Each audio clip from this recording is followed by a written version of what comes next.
ಓಂ ಶ್ರೀ ಗಣೇಶ ಶಾರದಾ ಗುರುಭ್ಯೋ ನಮಃ. ಹರಿ ಓಂ ನಮಃ ಶಿವಾಯ. ನಮಸ್ಕಾರ. ನಾನು ಜ್ಯೋತಿಷ್ಯ ವಿದ್ಯಾರತ್ನ ಆಚಾರ್ಯ ಶ್ರೀಮತಿ ಸುಗುಣ. ಗ್ರಹಗಳ ಗೋಚಾರ ಪ್ರಭಾವ ಮೇ ಮಾಸದಲ್ಲಿ 12 ರಾಶಿಗಳಿಗೆ ಫಲಗಳನ್ನು ತಿಳಿಸ್ತಾ ಇದ್ದೀನಿ. ಅದಕ್ಕೂ ಮೊದಲು ಕೆಲವು ವಿಷಯಗಳನ್ನು ಅರ್ಥೈಸ್ತಾ ಇದ್ದೀನಿ. ಒಬ್ಬ ವ್ಯಕ್ತಿಯ ಭವಿಷ್ಯವನ್ನು ನಿಖರವಾಗಿ ಜ್ಯೋತಿಷ್ಯ ಶಾಸ್ತ್ರದ ಪ್ರಕಾರವಾಗಿ ಗ್ರಹಗಳ ಆಧಾರಿತವಾಗಿ ತಿಳಿಸುವುದು ಸತ್ಯವೇ, ಆದರೆ ಜಗತ್ತಿನಲ್ಲಿ ಅದಕ್ಕೂ ಮೀರಿದ್ದು ಅದಕ್ಕೂ ಹೆಚ್ಚಿನದು ಮತ್ತು ಇದೆ ಅನ್ನೋದನ್ನು ನೀವು ಅರ್ಥೈಸ್ಕೊಳ್ಬೇಕಾಗಿದೆ. ಅಂದರೆ ಗ್ರಹಗಳು ಈ ಸೃಷ್ಟಿಗೆ ಕಾರಣವಾದಂತಹ ಶಕ್ತಿಯ ಅಧೀನದಲ್ಲಿ ಕಾರ್ಯಗಳನ್ನು ಮಾಡುತ್ತವೆ. ಶಕ್ತಿಯ ಅಧೀನದಲ್ಲಿ ಗ್ರಹಗಳು ಇದ್ದಾವೆ ಅನ್ನೋದು ಸತ್ಯ.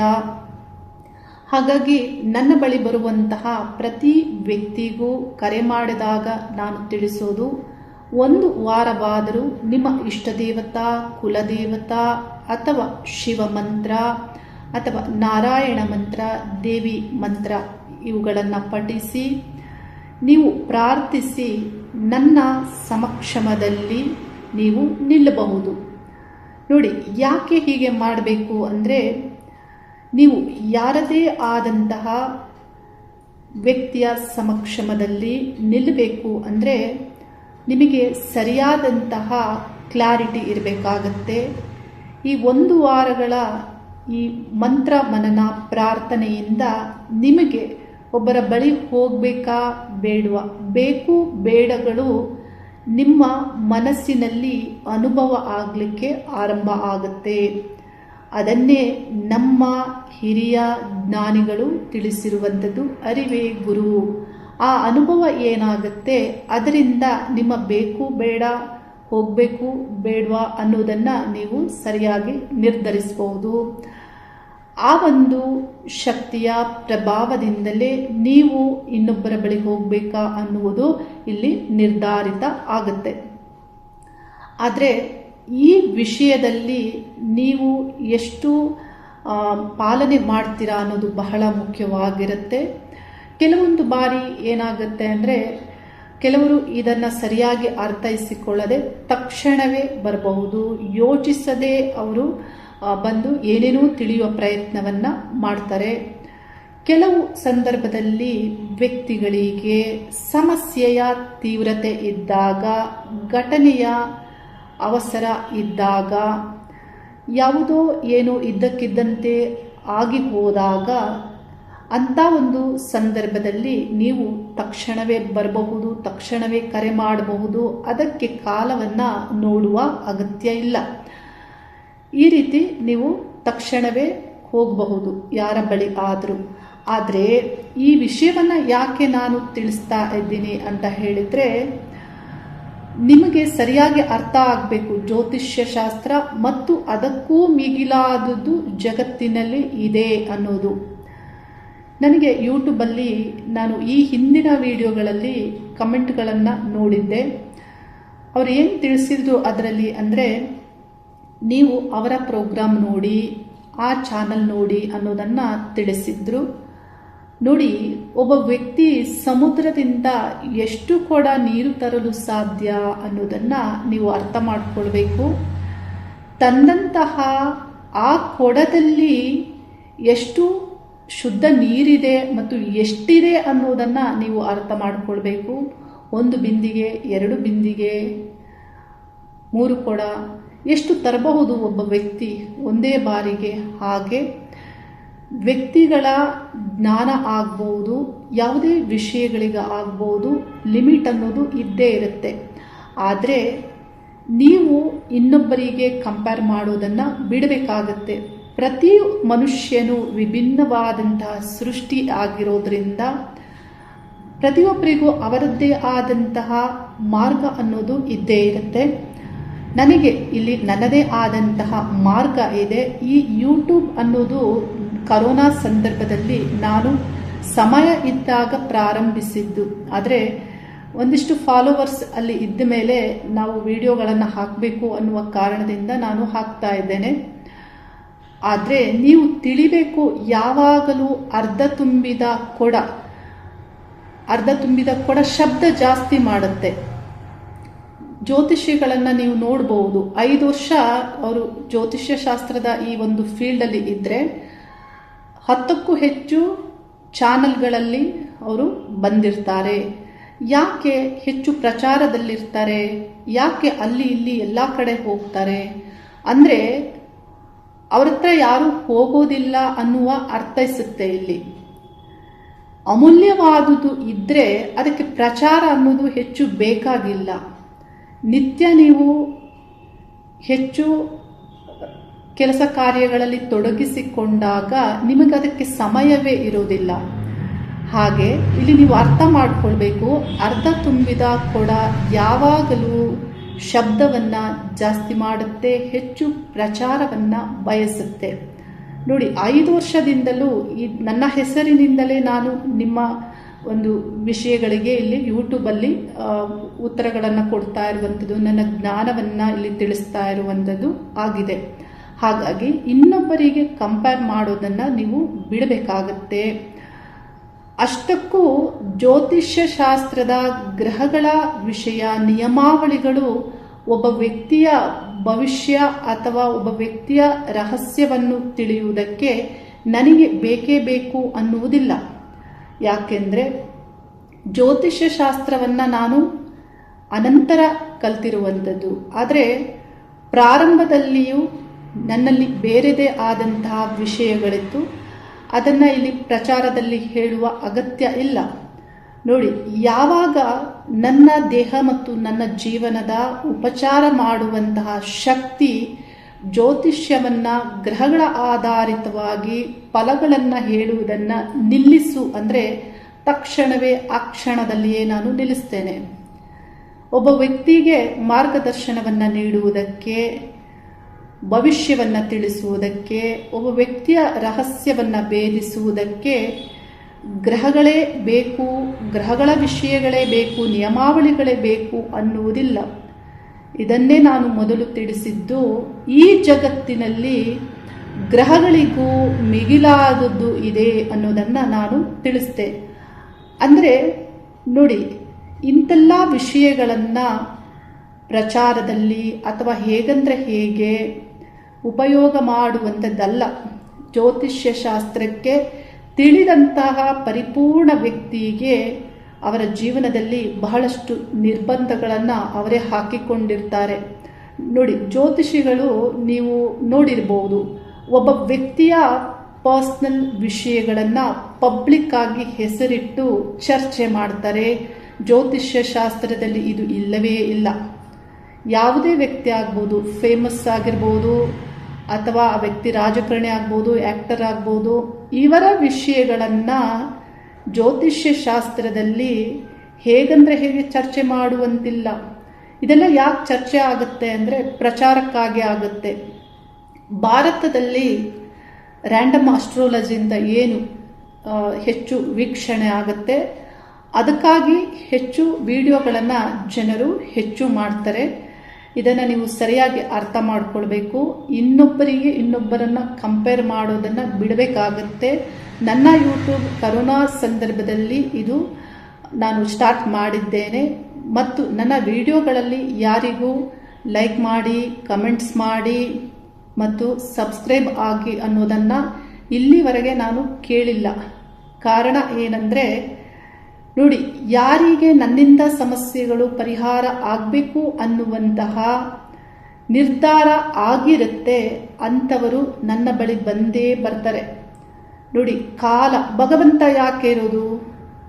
ನಾವೇ ಎಲ್ಲ ಮಾಡಿಕೊಳ್ಳುವುದಾದರೆ, ನಮ್ಮಿಂದಲೇ ಎಲ್ಲವೂ ಆಗೋದಾದರೆ ಈಶ್ವರ ಯಾಕೆ ಇರೋದು? ನೋಡಿ, ಯಾರಿಂದ ಯಾವ ಸಮಸ್ಯೆ ಮುಗಿಬೇಕು, ಅಂತ್ಯ ಆಗಬೇಕು ಅನ್ನೋದು ನಿರ್ಧರಿಸಲ್ಪಟ್ಟಿರುತ್ತೆ. ಅಷ್ಟಕ್ಕೂ ಮನುಷ್ಯ ಜೀವಿಸೋದಕ್ಕೆ ಈ ಒಂದು ಭೂಮಿಯಲ್ಲಿ ಬೇಕಾದಂತಹ ವಿಷಯಗಳು ಸರಳವಾಗಿದ್ದರೆ ಸಾಕು, ಅತಿಯಾದದ್ದು ಯಾವುದು ಬೇಡ. ಹೀಗೆ ಈ ವಿಷಯಗಳನ್ನು ಅರ್ಥ ಮಾಡ್ಕೊಳ್ಳಿ. ನನಗೆ ನೀವು ಕಮೆಂಟ್ಸ್ ಹಾಕೋ ಮುಂಚೆ ಯೋಚನೆ ಮಾಡಿ ನನ್ನ ಬಗ್ಗೆ ತಿಳಿದುಕೊಂಡು ನೀವು ಕಮೆಂಟ್ಸನ್ನು ಮಾಡಿ ಅನ್ನೋದನ್ನು ನಾನು ತಿಳಿಸ್ತಾ ಇದ್ದೇನೆ. ಮೇ ಮಾಸದಲ್ಲಿ ಗ್ರಹಗಳ ಗೋಚಾರದಲ್ಲಿ ಗ್ರಹಗಳ ಸಂಚಾರ ಸ್ಥಿತಿ, ಮೇಷರಾಶಿಯಲ್ಲಿ ಗ್ರಹಗಳಲ್ಲಿಯೇ ಮುಖ್ಯ ಗ್ರಹ ಸೂರ್ಯಗ್ರಹ 15 ದಿನಗಳ ಕಾಲ ಸಂಚಾರ ಮತ್ತು ವೃಷಭ ರಾಶಿಯಲ್ಲಿ 15 ದಿನಗಳ ಕಾಲ ಸಂಚಾರ ಆಗಲಿದ್ದು, ಸೂರ್ಯನೊಂದಿಗೆ ಬುಧ ಗ್ರಹ ಮೇಷ ಮತ್ತು ವೃಷಭದಲ್ಲಿ ಸಂಚಾರ ಆಗಲಿದ್ದು, ಶುಕ್ರ ಗ್ರಹ ವೃಷಭ ರಾಶಿಯಲ್ಲಿ ಮತ್ತು ಮಿಥುನ ರಾಶಿಯಲ್ಲಿ ಸಂಚಾರ ಮಾಡಲಿದ್ದು, ಕುಜ ಗ್ರಹ ಮೀನ ರಾಶಿಯಲ್ಲಿ ಮತ್ತು ಮೇಷ ರಾಶಿಯಲ್ಲಿ ಸಂಚಾರ ಮಾಡಲಿದ್ದು, ರಾಹುಕೇತು ಗ್ರಹಗಳು ಸಿಂಹ ರಾಶಿ ಕುಂಭ ರಾಶಿಯಲ್ಲಿ ಸಂಚಾರ ಮಾಡಲಿದ್ದು, ಶನಿ ಗ್ರಹ ಮೀನ ರಾಶಿಯಲ್ಲಿ ಸಂಚಾರ, ಗುರುಗ್ರಹ ಮಿಥುನ ರಾಶಿಯಲ್ಲಿಯೇ ಸಂಚಾರ ಮಾಡಲಿದ್ದು, ಈ ಗ್ರಹಗಳ ಗೋಚಾರ ಪ್ರಭಾವ 12 ರಾಶಿಗಳಿಗೆ ಮೇ ಮಾಸದಲ್ಲಿ ಫಲಗಳನ್ನು ತಿಳಿಸ್ತಾ ಇದ್ದೇನೆ. ಮಿಥುನ ರಾಶಿಯವರಿಗೆ ಮೇ ಮಾಸದಲ್ಲಿ ರಾಶ್ಯಾಧಿಪತಿ ಬುಧ ಗ್ರಹ ಲಾಭಸ್ಥಾನ ಮೇಷ ರಾಶಿಯಲ್ಲಿ ಉಚ್ಚ ಗ್ರಹ ಸೂರ್ಯನೊಂದಿಗೆ ಸಂಚಾರ ಮಾಡೋದ್ರಿಂದ ನಿಮಗೆ ಅಧಿಕಾರಿಗಳ ಸಪೋರ್ಟಿವ್ ಆಗ್ಬೋದು, ಮೇಲ್ಸ್ಥಾನದಲ್ಲಿ ಇರುವವರ ಸಪೋರ್ಟಿವ್ ಆಗ್ಬೋದು, ನಿಮ್ಮ ಕೆಲಸ ಕಾರ್ಯಗಳಿಗೆ ಈ ಮಾಸದಲ್ಲಿ ಸಿಗಲಿದೆ. ಮುಖ್ಯವಾಗಿ ತೃತೀಯಾಧಿಪತಿಯಾಗಿ ಇಷ್ಟಪಡುವವರ ಸಹಕಾರ ದೊರೆಯಲಿದೆ, ಮಿತ್ರರ ಸಹಕಾರ ದೊರೆಯಲಿದೆ, ಒಡ ಹುಟ್ಟಿದವರ ಸಹಕಾರವು ನಿಮಗೆ ದೊರೆಯಲಿದೆ. ಪ್ರಾರಂಭದ 15 ದಿನಗಳ ಕಾಲ ಈ ಗ್ರಹಗಳು 2 ಗ್ರಹಗಳು ಲಾಭಸ್ಥಾನದಲ್ಲಿಯೇ ಸಂಚಾರ ಮಾಡಲಿದ್ದು, ಬಹುಪಾಲು ಎಲ್ಲ ವಿಷಯಗಳಲ್ಲಿ ನಿಮಗೆ ಕಾರ್ಯಾನುಕೂಲಗಳು ಆಗುತ್ತೆ. ಉದ್ಯೋಗ ಸ್ಥಾನಾಧಿಪತಿಯಾದಂತಹ ಗುರುಗ್ರಹ ಜನ್ಮ ರಾಶಿಯಲ್ಲಿ ಮತ್ತು ವ್ಯವಹಾರ ಸಪ್ತಮಾಧಿಪತಿಯಾದಂತಹ ಗುರುಗ್ರಹ ಜನ್ಮ ರಾಶಿಯಲ್ಲಿ ಸಂಚಾರ ಮಾಡ್ತಾ ಇರೋದ್ರಿಂದ ಬಹಳ ವಿಷಯಗಳಲ್ಲಿ ನಿಮಗೆ ಅನುಕೂಲ ಆಗುತ್ತೆ, ಅವಕಾಶಗಳು ಬರುತ್ತೆ, ಉದ್ಯೋಗ ಅವಕಾಶಗಳು ಬರುತ್ತೆ, ಉದ್ಯೋಗಾಭಿವೃದ್ಧಿಯೂ ಆಗುತ್ತೆ. ಮತ್ತು ಮುಖ್ಯವಾಗಿ ಇದೇ ಮಾಸದ 14ನೇ ದಿನಾಂಕ ಪಂಚಮಾಧಿಪತಿಯಾದಂತಹ ಶುಕ್ರ ಗ್ರಹ ಯೋಗಕಾರಕ ಗ್ರಹವಾಗಿ ನಿಮ್ಮ ಜನ್ಮ ರಾಶಿಯನ್ನು ಪ್ರವೇಶ ಮಾಡೋದ್ರಿಂದ ಬಹುಪಾಲು ಒಳ್ಳೆ ಫಲಗಳನ್ನು ಪಡೆದುಕೊಳ್ತೀರಾ. ಶುಕ್ರ ಗುರು ಗ್ರಹಗಳ ಸಂಯೋಗ ಕೇಂದ್ರ ಕೋನಾಧಿಪತಿಗಳ ಸಂಯೋಗ ಆಗುವಾಗ ಧನ ಯೋಗ ನಿರ್ಮಾಣ ಆಗುತ್ತೆ. 2 ಗ್ರಹಗಳು ಶುಭ ಗ್ರಹಗಳು, 2 ಗ್ರಹಗಳು ಸುಖವನ್ನ ನೀಡುವ ಗ್ರಹಗಳು, ಸುಖಕ್ಕೆ ಮಾರ್ಗವನ್ನ ಹುಡುಕುವಂತೆ ಸುಖದ ಫಲವನ್ನ ಈ ಗ್ರಹಗಳು ನೀಡ್ತಾರೆ. ಹಾಗಾಗಿ ಒಳ್ಳೆ ಫಲಗಳನ್ನ ಮಿಥುನ ರಾಶಿಯವರು ಮೇ ಮಾಸದಲ್ಲಿ ಪಡೆದುಕೊಳ್ತೀರಾ. ಆದರೆ ಕೆಲವೇ ವಿಷಯಗಳಲ್ಲಿ ವಿಪರೀತ ಖರ್ಚು ಆಗುವಂತೆ, ವಿಪರೀತ ಸ್ಟ್ರೆಸ್ ಆಗುವಂತೆ, ಒತ್ತಡಗಳಿಂದ ಹೆಚ್ಚು ಕೆಲಸ ಕಾರ್ಯಗಳನ್ನು ಮಾಡುವಂತೆ, ಯಾವಾಗ ಹೆಚ್ಚು ಗ್ರಹಗಳು ಒಳ್ಳೆ ಫಲವನ್ನು ನೀಡ್ತಾ ಇರ್ತಾರೆ, ಹೆಚ್ಚು ಕೆಲಸ ಕಾರ್ಯಗಳು ಇರುತ್ತೆ, ಇದರಿಂದ ನಿಮಗೆ ಸ್ಟ್ರೆಸ್ ಆಗುವಂತೆ ಇಲ್ಲಿ ಸೂರ್ಯಗ್ರಹ ನಿಮ್ಮ 12ನೇ ಸ್ಥಾನ ಪ್ರವೇಶ ಮಾಡೋದ್ರಿಂದ ಮತ್ತು ನಿಮ್ಮ ರಾಶ್ಯಾಧಿಪತಿ ಬುಧ ಗ್ರಹ 15ನೇ ದಿನಾಂಕದಿಂದ 12ನೇ ಸ್ಥಾನ ವ್ಯಯ ನಷ್ಟ ಸ್ಥಾನ ಪ್ರವೇಶ ಮಾಡೋದ್ರಿಂದ ಹೆಚ್ಚಿನ ಸ್ಟ್ರೆಸ್ ಆಗಲಿದೆ. ನಿಮ್ಮ ಎನರ್ಜಿ ಇಲ್ಲಿ ಹೆಚ್ಚು ವೇಸ್ಟ್ ಆಗೋದಾಗ್ಬೋದು ಅಥವಾ ಕೆಲವು ಅಡೆತಡೆಗಳು ಆಗ್ಬೋದು, ಈ ರೀತಿಯಲ್ಲಿ ಆಗುವ ಸಾಧ್ಯತೆ ಇದೆ. 15ನೇ ದಿನಗಳ ಕಾಲ ಮಾತ್ರ, 15 ದಿನಗಳ ನಂತರದಲ್ಲಿ ಬುಧ ಗ್ರಹ ನಿಮ್ಮ ರಾಶಿಯನ್ನು ಪ್ರವೇಶಿಸ್ತಾರೆ. ಹಾಗಾಗಿ ಕೆಲವು ವಿಷಯಗಳಲ್ಲಿ ನಿಮಗೆ ಒತ್ತಡಗಳು ಆಗ್ಬೋದು, ಆದರೂ ಬಹುಪಾಲು ಕಾರ್ಯಾನುಕೂಲಗಳು ಆಗುತ್ತೆ. ಉದ್ಯೋಗಾಭಿವೃದ್ಧಿ, ಮುಖ್ಯವಾಗಿ ವ್ಯಾಪಾರ ವ್ಯವಹಾರಸ್ಥರಿಗೆ ಶುಕ್ರನ ಸಂಬಂಧಪಟ್ಟಂತಹ ಕ್ಷೇತ್ರಗಳಿಗೆ, ಅಲಂಕಾರಿಕ ಕಲೆಯ ಸಂಬಂಧಪಟ್ಟಂತೆ ಮತ್ತು ನಿಮ್ಮ ಒಂದು ಪ್ರತಿಭೆ ಅಂದರೆ ಡಾನ್ಸ್ ಆಗ್ಬೋದು, ಸಂಗೀತ ಆಗ್ಬೋದು, ಫ್ಯಾಷನ್ ಆಗ್ಬೋದು, ಬ್ಯೂಟಿ ಸಂಬಂಧಪಟ್ಟಂತಹ ಪ್ರಾಡಕ್ಟ್ ವ್ಯಾಪಾರ ವ್ಯವಹಾರಸ್ಥರಿಗಾಗ್ಬೋದು, ಆಭರಣಗಳ ತಯಾರಿಕಾ ವ್ಯಾಪಾರ ಮಾಡುವವರಿಗೆ ಆಗಿರ್ಬೋದು, ಇವೆಲ್ಲದಕ್ಕೂ ಈ ಕ್ಷೇತ್ರಗಳಿಗೆ ಶುಕ್ರ ಗ್ರಹ ರಾಶಿಯಲ್ಲಿ ಸಂಚಾರ ಮಾಡೋದ್ರಿಂದ ಒಳ್ಳೆ ಫಲಗಳನ್ನು ನೀಡ್ತಾರೆ. ಮುಖ್ಯವಾಗಿ ಗುರುಗ್ರಹದ ಸಂಯೋಗ ಆಗ್ತಾ ಇರೋದ್ರಿಂದ ರೈಟರ್ಸ್ಗೆ ಒಳ್ಳೆ ಕಾಲ ಮತ್ತು ಟೀಚರ್ಸ್ಗೆ ಒಳ್ಳೆ ಕಾಲ ಆಗಿರುತ್ತೆ. ನಿಮ್ಮ ಪ್ರತಿಭೆಯನ್ನ ಹೊರಹಾಕುವುದಕ್ಕೆ ಇಲ್ಲಿ ಪಂಚಮಾಧಿಪತಿ ಅಂದರೆ ಶುಕ್ರ ಗ್ರಹ ಹೊಸ ವಿಷಯಗಳನ್ನ ಕಲಿಯುವುದಕ್ಕೆ, ಹೊಸ ವಿಷಯಗಳನ್ನು ಗ್ರಹಿಸುವುದಕ್ಕೆ, ಅಳವಡಿಸಿಕೊಳ್ಳುವುದಕ್ಕೆ ಈ ಗ್ರಹ ಪ್ರಭಾವ ಮಾಡ್ತಾರೆ. ಹಾಗಾಗಿ ಏನೋ ಒಂದು ರೀತಿಯ ಹೊಸತನ ನಿಮ್ಮಲ್ಲಿ ನಿರ್ಮಾಣ ಆಗುತ್ತೆ ಮಿಥುನ ರಾಶಿಯವರಿಗೆ. ಒಳ್ಳೆ ಕಾಲ ಆಗಿರುತ್ತೆ. ಬದಲಾವಣೆಗಳನ್ನು ಮಾಡಿಕೊಳ್ಬಹುದು, ಒಳ್ಳೆಯದನ್ನು ಕಲಿಬಹುದು, ಡೆವಲಪ್ಮೆಂಟ್ಗೆ ಬೇಕಾದಂತಹ ಎಲ್ಲ ವಿಷಯಗಳನ್ನು ಅಳವಡಿಸ್ಕೊಳ್ತೀರಾ, ನಿಮ್ಮ ಪಬ್ಲಿಕ್ ಇಮೇಜನ್ನು ಹೆಚ್ಚಿಸಿಕೊಳ್ತೀರಾ.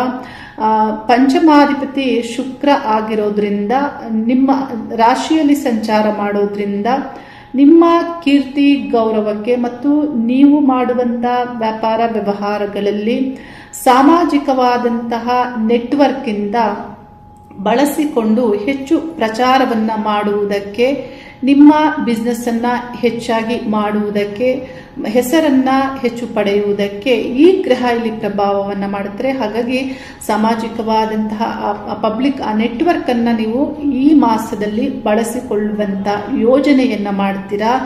ಈ ಮಾಸದಲ್ಲಿ ಧನಾಭಿವೃದ್ಧಿ ಆಗತ್ತೆ, ಹಾಗೆಯೇ ವಿಪರೀತ ಖರ್ಚು ಇರುತ್ತೆ ನಿಮಗೆ. ಧನಾಭಿವೃದ್ಧಿಗೆ ಶುಕ್ರ ಗ್ರಹ ಗುರುಗ್ರಹಗಳ ಸಂಬಂಧ ಇಲ್ಲಿ ಧನ ಯೋಗವನ್ನು ನಿರ್ಮಾಣ ಮಾಡುತ್ತೆ. ಮತ್ತು ಬುಧ ಗ್ರಹವು ಈ ಮಾಸದ ಕೊನೆಯಲ್ಲಿ ನಿಮ್ಮ ಜನ್ಮ ರಾಶಿಯನ್ನು ಪ್ರವೇಶ ಮಾಡೋದ್ರಿಂದ ನಿಮಗೆ ಇನ್ನಷ್ಟು ಧನವನ್ನು ಪಡೆದುಕೊಳ್ಳುವಂತಹ ಮಾರ್ಗಗಳಾಗಬಹುದು ಮತ್ತು ಅವಕಾಶಗಳು ಆಗ್ಬೋದು, ಬರುವ ಸಾಧ್ಯತೆ ಇರುತ್ತೆ. ಏಕೆಂದರೆ ಬುಧ ಗ್ರಹ ಶುಕ್ರ ಗ್ರಹಗಳ ಸಂಯೋಗ ಜನ್ಮ ರಾಶಿಯಲ್ಲಿ ಆಗೋದ್ರಿಂದ ಈ ಮಾಸದ ಕೊನೆಯಿಂದ ನಿಮಗೆ ಮತ್ತಷ್ಟು ಅನುಕೂಲ ಆಗುತ್ತೆ. ಯಾವಾಗ ಶುಕ್ರ ಮತ್ತು ಬುಧ ಗ್ರಹಗಳ ಸಂಯೋಗ ಶುಭ ಸ್ಥಾನದಲ್ಲಿ ಆಗುತ್ತೆ, ಜನ್ಮ ಜಾತಕದಲ್ಲಿ ಆಗ್ಬೋದು, ಯಾವುದೇ ಒಂದು ಗೋಚಾರದಲ್ಲಿ ಆಗ್ಬೋದು, ಆಗ ಲಕ್ಷ್ಮೀನಾರಾಯಣ ಯೋಗ ನಿರ್ಮಾಣ ಆಗುತ್ತೆ ಅನ್ನೋದನ್ನು ನಾವು ಶಾಸ್ತ್ರದಿಂದ ತಿಳಿಬಹುದು. ಹಾಗಾಗಿ ಧನಯೋಗ ಇಲ್ಲಿ ನಿರ್ಮಾಣ ಆಗುತ್ತೆ. ಮತ್ತು ಈ ಗ್ರಹಗಳು ಇಲ್ಲಿ 12ನೇ ಸ್ಥಾನದಲ್ಲಿಯೂ 15 ದಿನಗಳ ಕಾಲ ಸಂಚರಿಸ್ತಾರೆ ಮೊದಲೇ. ಹಾಗಾಗಿ ವಿಪರೀತ ಖರ್ಚು ಇರುತ್ತೆ. ಸೂರ್ಯಗ್ರಹ 12ನೇ ಸ್ಥಾನದಲ್ಲಿಯೂ ಸಂಚಾರ ಮಾಡೋದ್ರಿಂದ ಪುಣ್ಯ ಕಾರ್ಯಗಳಿಗೆ ಖರ್ಚಾಗಬಹುದು, ಶುಭ ಕಾರ್ಯಗಳಿಗೆ ಶುಕ್ರ ಸಂಚಾರದಿಂದ ಖರ್ಚು ಆಗಬಹುದು. ಮತ್ತು ಬುಧ ಗ್ರಹ 12ನೇ ಸ್ಥಾನದಲ್ಲಿ ಸಂಚಾರ ಮಾಡೋದ್ರಿಂದ ನಿಮ್ಮ ಹೊರಗಿನ ವಿಷಯಗಳಿಂದ ಬರಬಹುದಾದಂತಹ ಇನ್ಕಮ್ ಆಗ್ಬೋದು ಅಥವಾ ಯಾವುದಾದ್ರೂ ಕೆಲಸ ಕಾರ್ಯಗಳಿಗೆ ಆಗ್ಬೋದು. ಆ ಸ್ಥಾನದಲ್ಲಿ ಬುಧ ಗ್ರಹ ಒಳ್ಳೆ ಫಲವನ್ನೇ ನೀಡುತ್ತಾರೆ. ಹೊರಗಿನ ವಿಷಯಗಳಿಗೆ ವಿದ್ಯಾರ್ಥಿಗಳು ಹೆಚ್ಚಾಗಿ ಓದಬೇಕು, ವಿದೇಶಕ್ಕೆ ಹೋಗಬೇಕು, ಹೊರ ರಾಜ್ಯಗಳಿಗೆ ಹೋಗಬೇಕು, ಹೊರ ಸ್ಥಳಗಳಿಗೆ ಹೋಗಬೇಕಂದ್ರೆ ವಿದ್ಯಾರ್ಥಿಗಳಿಗೆ ಅನುಕೂಲ ಆಗುವಂತೆ, ಪ್ರಯಾಣವನ್ನು ಮಾಡಬೇಕು ಅಂದರೆ ಅನುಕೂಲ ಆಗುವಂತೆ, ವಿದೇಶದಲ್ಲಿ ಆಗಬಹುದಾದಂತಹ ಕೆಲಸ ಕಾರ್ಯಗಳಿಗೆ ಬುಧ ಗ್ರಹ ಒಳ್ಳೆ ಫಲವನ್ನು ನೀಡುತ್ತಾರೆ. ಮತ್ತು ಗೌರ್ಮೆಂಟ್ ಉದ್ಯೋಗಸ್ಥರಿಗೆ ನಿಮ್ಮ ಕೆಲಸ ಕಾರ್ಯಗಳಿಗೆ ಪ್ರಾರಂಭದ 15 ದಿನಗಳ ಕಾಲ ಸೂರ್ಯ ಉಚ್ಚ ಆಗಿ ಲಾಭಸ್ಥಾನದಲ್ಲಿ ಸಂಚಾರ ಮಾಡೋದ್ರಿಂದ ಬಹಳ ಒಳ್ಳೆ ಫಲಗಳನ್ನೇ ಪಡೆದುಕೊಳ್ತೀರಾ. ಆ ನಂತರದಲ್ಲಿ ಸ್ವಲ್ಪ ಒತ್ತಡಗಳಿರುತ್ತೆ, ಅಡೆತಡೆಗಳು ಆಗಬಹುದು. 12ನೇ ಸ್ಥಾನದಲ್ಲಿ ಸೂರ್ಯ ಸಂಚಾರ ಆಗೋದ್ರಿಂದ ಮತ್ತು ಸೇವಾ ವೃತ್ತಿಯನ್ನು ಮಾಡುವಂತಹ ವ್ಯಕ್ತಿಗಳಿಗೆ ಪ್ರಾರಂಭದ 10 ದಿನಗಳ ಕಾಲ ಸ್ವಲ್ಪ ಶನಿಗ್ರಹದೊಂದಿಗೆ ಸಂಚಾರ ಮಾಡೋದ್ರಿಂದ ಕುಜಗ್ರಹ ಸ್ವಲ್ಪ ಮಟ್ಟಿಗೆ ಏನಾದರೂ ಅಡೆತಡೆಗಳಾಗ್ಬೋದು. ಆ ನಂತರ ಲಾಭಸ್ಥಾನವನ್ನು ಈ ಗ್ರಹ ಪ್ರವೇಶ ಮಾಡೋದ್ರಿಂದ ನಿಮಗೂ ಹೆಚ್ಚಿನ ಸಮಸ್ಯೆಗಳಿಲ್ಲ. ಈ ಮಾಸದಲ್ಲಿ ಶತ್ರುಗಳಿಂದನೂ ಲಾಭ ಆಗುವಂತೆ ಇಲ್ಲಿ ಕುಜಗ್ರಹ ಲಾಭಸ್ಥಾನದಲ್ಲಿ ಸಂಚಾರ ಮಾಡೋದ್ರಿಂದ ಮಿಥುನ ರಾಶಿಯವರು ಶತ್ರುಗಳು ಏನಾದರೂ ಒಂದು ಕೆಟ್ಟದ್ದು ಮಾಡಲಿಕ್ಕೆ ಬರುವಂತಹ ಸಂದರ್ಭದಲ್ಲಿ ಅದನ್ನು ಪಾಸಿಟಿವ್ ಮಾಡಿಕೊಳ್ಳುವಂತಹ, ಅದನ್ನು ಅನುಕೂಲವಾಗಿ ಮಾಡಿಕೊಳ್ಳುವಂತಹ ಒಂದು ಪ್ರಯತ್ನದಲ್ಲಿ ಒಳ್ಳೆ ಫಲವನ್ನು ಪಡೆದುಕೊಳ್ತೀರಾ. ಈ ಮಾಸದಲ್ಲಿ ಈ ಗ್ರಹಗಳು ಒಳ್ಳೆ ಫಲವನ್ನು ನೀಡ್ತಾರೆ. ಇನ್ನು ಕುಟುಂಬದ ವಿಷಯದಲ್ಲಿ ಶುಕ್ರ ಮತ್ತು ಗುರು ಗ್ರಹಗಳು ರಾಶಿಯಲ್ಲಿ ಸಂಚಾರ ಆಗ್ತಾ ಇರೋದ್ರಿಂದ ಪತಿ ಪತ್ನಿ ನಡುವೆ, ಸಂಗಾತಿಯ ನಡುವೆ ನಿಮಗೆ ಒಳ್ಳೆಯ ಅಂಡರ್ಸ್ಟ್ಯಾಂಡಿಂಗ್ ಆಗ್ಬೋದು. ನಿಮ್ಮ ಸಂಬಂಧದಲ್ಲಿ ಅನುರಾಗ ಇರುವಂತೆ ಇಲ್ಲಿ ಒಳ್ಳೆ ಫಲಗಳಿದೆ. ಮತ್ತು ಪಂಚಮಾಧಿಪತಿ ಶುಕ್ರ ಅಂದರೆ ಯಾವುದೇ ರಿಲೇಶನ್ಶಿಪ್ಗೆ ಕಾರಕ ಗ್ರಹ ಶುಕ್ರ. ಈ ಗ್ರಹ ರಾಶಿಯಲ್ಲಿ ಸಂಚರಿಸುವುದರಿಂದ ಪ್ರೀತಿ ಪ್ರೇಮದ ಸಂಬಂಧದಲ್ಲಿಯೂ ಒಳ್ಳೆ ಫಲಗಳನ್ನು ಪಡೆದುಕೊಳ್ತೀರಾ. ಮಕ್ಕಳಿಂದ ಸಂತೋಷ ಅಂದರೆ ಆ ಸ್ಥಾನಾಧಿಪತಿ ಶುಕ್ರ ರಾಶಿಯಲ್ಲಿ ಸಂಚಾರ ಮಾಡೋದ್ರಿಂದ ಮಕ್ಕಳಿಂದ ಸಂತೋಷ. ವಿದ್ಯಾರ್ಥಿಗಳಿಗೂ ಒಳ್ಳೆಯ ಫಲಗಳನ್ನು ಈ ಮಾಸದಲ್ಲಿ ಈ ಗ್ರಹಗಳು ನೀಡುತ್ತವೆ. ಮುಖ್ಯ ನಿರ್ಧಾರಗಳನ್ನು ನೀವು 15 ದಿನಗಳ ನಂತರದಲ್ಲಿ ತೆಗೆದುಕೊಳ್ಳೋದ್ರಿಂದ ಒಳ್ಳೆ ಫಲಗಳನ್ನು ಪಡೆದುಕೊಳ್ತೀರಾ. ಅಲ್ಲಿವರೆಗೆ ಬುಧ ಗ್ರಹವು ಒಳ್ಳೆ ಫಲವನ್ನು ನೀಡುತ್ತಾರೆ. ಮತ್ತಷ್ಟು ಒಳ್ಳೆ ಫಲಗಳನ್ನು ಪಡೆದುಕೊಳ್ಳುವುದಕ್ಕಾಗಿ ನಿತ್ಯಲೂ ಲಕ್ಷ್ಮೀನಾರಾಯಣ ದೇವರಿಗೆ ಸುಗಂಧ ಪುಷ್ಪಗಳನ್ನು ಅರ್ಪಣೆ ಮಾಡುತ್ತಾ ಪ್ರಾರ್ಥಿಸುತ್ತಾ ಪೂಜಿಸುತ್ತಾ ಇದ್ದಲ್ಲಿ ಬಹಳ ಒಳ್ಳೆ ಫಲಗಳನ್ನು ಹೆಚ್ಚಿಸಿಕೊಳ್ತೀರಾ.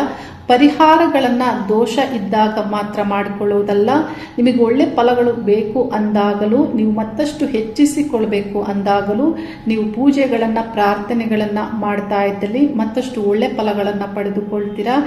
ಈ ಎಲ್ಲ ಶುಭ ಫಲಗಳು ನಿಮಗೆ ದೊರೆಯಬೇಕಂದ್ರೆ ನಿಮ್ಮ ವೈಯಕ್ತಿಕವಾದ ಜಾತಕದ ಪ್ರಕಾರವಾಗಿ ನಿಮಗೆ ಯೋಗಕಾರಕ ಗ್ರಹಗಳ ಮುಕ್ತಿ ಕಾಲವು ನಡೀತಾ ಇರಬೇಕಾಗುತ್ತೆ.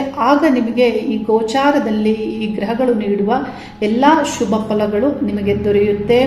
ಇಲ್ಲಿ ಶುಕ್ರ ಗ್ರಹ ಮತ್ತು ಗುರುಗ್ರಹದ ಸಂಯೋಗ ಆಗಿರೋದ್ರಿಂದ ನಿಮಗೆ ಯಾವುದೇ ಒಂದು ಕ್ರಿಯೇಟಿವ್ ಫೀಲ್ಡ್ ಆಗ್ಬೋದು, ಟೀಚರ್ಸ್ ಮತ್ತು ರೈಟರ್ಸ್ಗೆ ಬಹಳ ಒಳ್ಳೆ ಫಲಗಳನ್ನು ನೀಡುವಂತಹ ಕಾಲ ಆಗಿರುತ್ತೆ. ಒಳ್ಳೆಯ ಪ್ರತಿಭೆಯನ್ನು ಹೊರಹಾಕುವಂತಹ ಕಾಲವೂ ಆಗಿರುತ್ತೆ. ಹಾಗಾಗಿ ಲಕ್ಷ್ಮೀ ನಾರಾಯಣ ದೇವರಿಗೆ ನಿತ್ಯಲೂ ಸುಗಂಧ ಪುಷ್ಪವನ್ನು ಅರ್ಪಣೆ ಮಾಡುತ್ತಾ ಬನ್ನಿ. ಮತ್ತಷ್ಟು ನಿಮ್ಮ ಕೀರ್ತಿ ಹೆಚ್ಚಾಗುತ್ತೆ, ಗೌರವವನ್ನು ಪಡೆದುಕೊಳ್ತೀರಾ, ಅಂತಸ್ತನ್ನು ಹೆಚ್ಚಿಸಿಕೊಳ್ತೀರಾ.